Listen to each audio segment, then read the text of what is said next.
Hi guys, it's BlazeJack3. Welcome back to today's video. Today I want to pretty much see what you see on screen. Talk about JoJo's Bizarre Adventure and can Josuke actually unstand someone? Basically take away their stand. I think it's pretty interesting because I thought about this stuff and I was thinking like, man, because I was like thinking about like putting like any different like characters like against each other here and there, or just anything really. It didn't necessarily matter. But okay, bear with me here. I know my editing software is pretty much right now just my iPad, but what I usually use on a computer, for some reason it's bugging out, so this is pretty much what I'm going to do. But like I said, bear with me. But basically, going back to what I was talking about, can shining diamonds actually take away someone's stand? Okay, that is the question. So, shining diamond or crazy diamond, whatever you want to call him, he can pretty much, his power is to revert, basically. He can revert anything that he punches back to his original state. Now, just that question alone, maybe like, okay, well, maybe. I mean, then you kind of be like, well, no, it kind of depends on the situation or who you're actually hitting, right? Now, one thing I did want to know before we actually get a little bit deeper is basically what Josuke really is about, basically, because you got to draw similarities between part 4 and part 5, because really, basically, just to go ahead and say it, Requiem Golden Experience is basically Shining Diamond. I mean, of course on a grander scale, but he pretty much kind of is that. Now, their abilities are of course somewhat different, but the whole principle of reverting back, yeah, it's pretty much the same thing. I think that Araki pretty much just drew some type of lines as to what, of course, Giorno could do. First, introducing Golden Experience in his base state. What he could really do is just like create life. I think that was very, very creative. But yes, I know in my next video I will be pitting Josuke versus Giorno. I'm just gonna set that up for right now, just for you to know. But yes, I do really feel that yeah, like Giorno's Requiem Golden Experience, yeah, I feel that yeah, it's pretty much what Crazy Diamond or Shining Diamond can pretty much do. Now yes, I am switching in between this stuff, but yes. So I want to bring up like 3 points as to why I think that Josuke can pretty much understand someone. Now, for starters, on the first few episodes of part 4, we got to see basically, the whole synopsis or plot device as to who and what we'll be facing in this whole season, basically. Kind of introducing, reminded me of like Baki. Like bringing all these people into Morio, and it's like they're basically gonna like fight or whatever. It kind of reminded me of Baki, but of course it's not. But still, basically, one of the first stands and people, one of the first, that's not the first, but one of the first that we actually or maybe it is the first villain, I think, I'm not sure. One of the first people that we actually get to fight is this water-based stand. And it kind of kicks off the story a bit because this stand actually kills Josuke's grandpa. Yes. And with his what's this guy's name? Is it Antonio? I think this guy's name is Antonio. I want to say his name is Antonio. I should have researched that. Let me see. Angelo. Sorry. Shoot. Angelo. Sorry. Okay. So this guy, Angelo, basically he had the water stand. He was a serial killer, a rapist. I know I'm how I'm saying it, but you know what I mean. And yeah, he did some nasty stuff, even at a young age. Now, of course, he came to pretty much do all this stuff, and he can even do it even better. He's never been caught. He can do it even better with his stand, a water-based stand. That's just, it's not unbeatable, but I mean, it's pretty hard to beat in any case, basically. But it's safe to note that instead of Josuke actually, by the end of the fight, instead of him killing the guy, what he did was actually trapped him inside of his rock. Basically, it fused him and the rock together by separating his body parts. And that's something you got to think about what Josuke's like Shining Diamond can actually do. It reverts he of course punched him and reverted him, but back to what, right? I mean, you could say, okay, maybe some atoms in his body could have been made up of dirt or rock or whatever. Sorry about that notification. But I mean, come on, what does that even mean? I think that Shining Diamond's limits kind of a bit surpasses what its powers can actually do, or at least there are some rules that it can bypass depending on the situation, I guess. But to basically, I mean, you see the face in the rock. You know what I mean? You see that. That's the one eye. The other eye's back there. That's the mouth. I mean, you see what I'm talking about. It's his face. And it actually states, well, you can actually see it right here. I got it. Like, he's in the rock. He was still alive, and is still alive to this day. Actually, you can actually look at the rock. His eyes are still moving and everything. And the little synopsis thing that they do, like the small kind of commercial break type of looking thing, it's like the Angelo Stone. They have the whole thing. It's a landmark, a place where lovers meet. It's admired by people of the city despite its creepy appearance.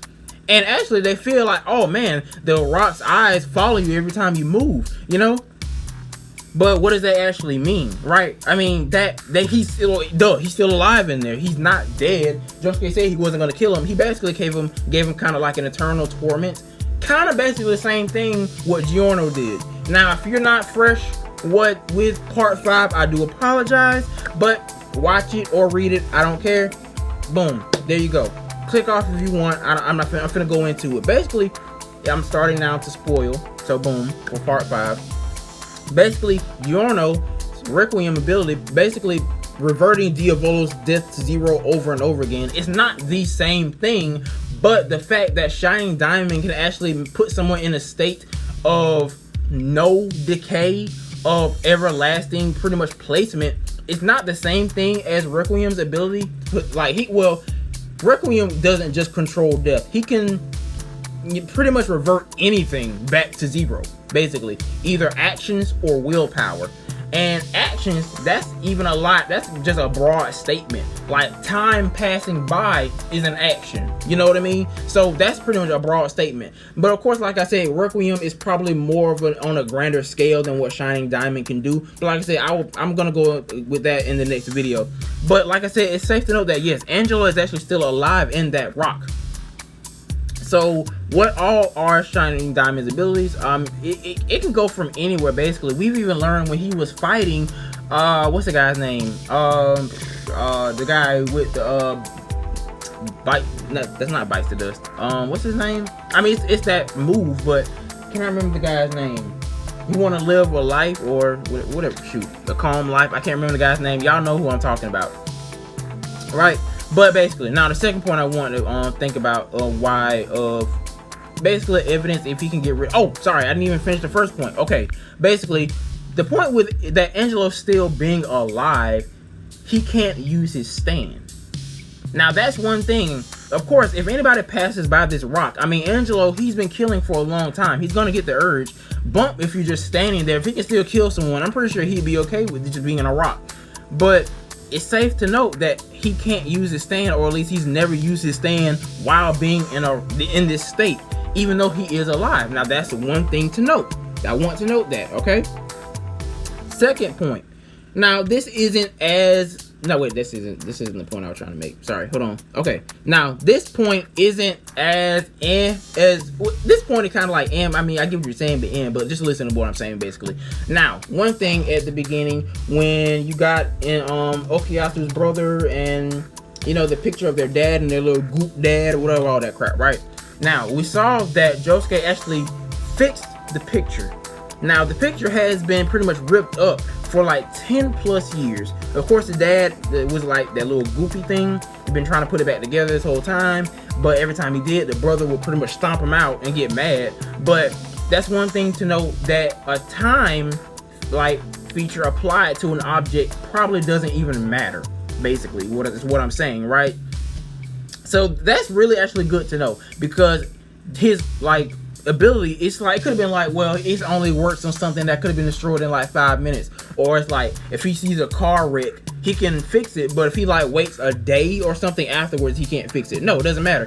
This picture actually it's been gone. It's like been like that for how long? Like 10 plus years. Let's just say that. I think that Okuyasu and his brother, I can't remember his brother's name, but yeah, they're like what intro. Well, I know Josuke is an intro in high school. He's either in 9th or 10th grade. So yeah, if Okuyasu is probably the same age, then I'd say yeah, 10 plus years. So that's one thing to note as well. Now, third point. This is really,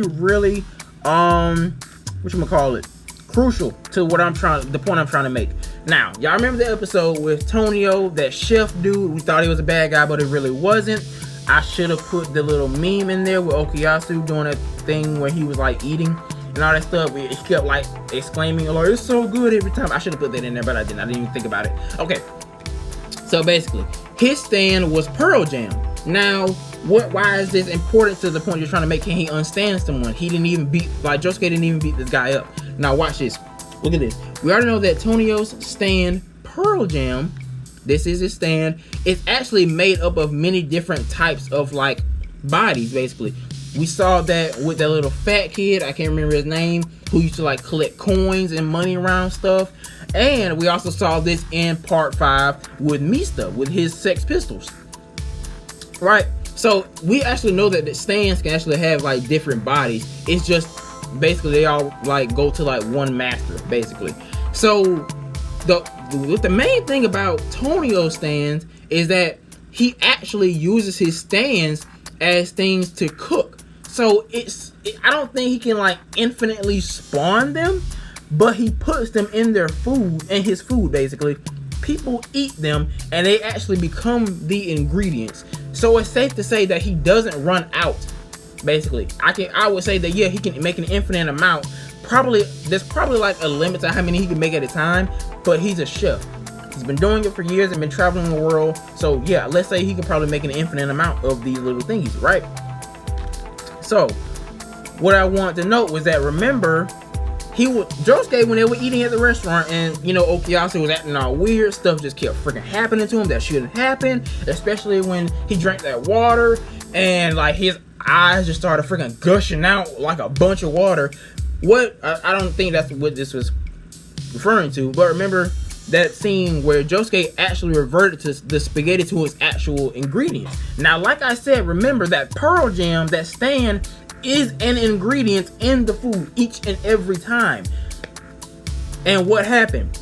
We actually ended up seeing Pearl Jam come out of the spaghetti and everything, which means that Josuke can actually interact with the state of being and matter that makes up a stand. So yes, he can actually interact with stands as well. Now you're like, well, duh, if he fights another stand, it would be kind of stupid for him not to be able to put it to use. Yeah, but if a stand actually kind of disappears into something and he actually can make contact with it or whatever, if it can change the state of matter, he can actually interact with that. Which, if you know what I'm hinting at, you know what this is going for next time. It's not going to be in this video, but I already said at the beginning of this video, you know where I'm going with this if you've been listening to what I'm saying, right? But yes, he can actually control the state of matter of an actual stand depending on, you know, the situation, right? So why I say it's pretty much like Golden Experience Requiem, well, this is an actual excerpt from the actual, like, one of the actual like books that describe Golden Experience Requiem. Now of course this one is in English, the original one is in Japanese, but look, basically power none, speed none, range none, staying none, precision none, learning none. And learning, that is a big one. That means that he's pretty much at peak, like apex, like peak, not physical ability, but like what you call it, opportunity. Basically, he can't learn anything else. I mean, he can, but then not really. I mean, you can pretty much rewind anything to zero. That's a huge reality bending type of thing, right? Now, one example of this is like if you actually pay attention in part 3, when you saw Zawardo's little like thing, his little pausing screen about the stand, like Zawardo's stand like this. If you actually saw it, his whatchamacallit, sorry, I clicked on the wrong thing. His learning option was actually at, what was it? I think it was at A, and Star Platinum was at B, and that was because Star Platinum hadn't learned that he could actually stop time as well. So, but Zawardo had actually learned that he could, so he couldn't learn anything else, but Star Platinum could. That's why it was at B. Now that's safe to note, basically. But to go further into detail, his ability is this. Okay, he was pierced by the arrow, can turn the opponent's actions or will to zero. Whoever is hit by the ability will even have his death turned to zero, which means he will repeatedly experience death over and over again. Now, it's not the same, of course, as Shining Diamond, though. But it's safe to say that they can both revert anything to zero. That's still one of Shining Diamond's ability, somewhat, to an extent, or at least back to its original state. But then again, he can also revert it back to its original atoms, as we saw with this dude. Like, you turn him into like a rock. Like, it's like surpassing human capabilities. It's like going past like atoms and stuff. That's what I'm talking about, right? Like, I genuinely think that, especially with this evidence here, that he can actually interact with the state of matter, of stands, that yes, if he does hit a stand, he can actually revert it to the point where it's not there anymore, or at least to the point where your body doesn't know that it's there anymore, right? Now, it also depends on who he hits, because I want to go into the next video, but if you please watch the next video, that'd be great. But I'm not finished with my point, basically. But yes, it does seem that Josuke can make you, like, if he can really interact with stands physically and non-physically, well, yeah, physically, because he has to hit you, then yes, he can revert it to the point where you cannot use your stand, because he did it to Angelo. And he can also, like I said, he interacted with Pearl Jam in the spaghetti. So it's safe to say that yes, Josuke can take your stand away from you.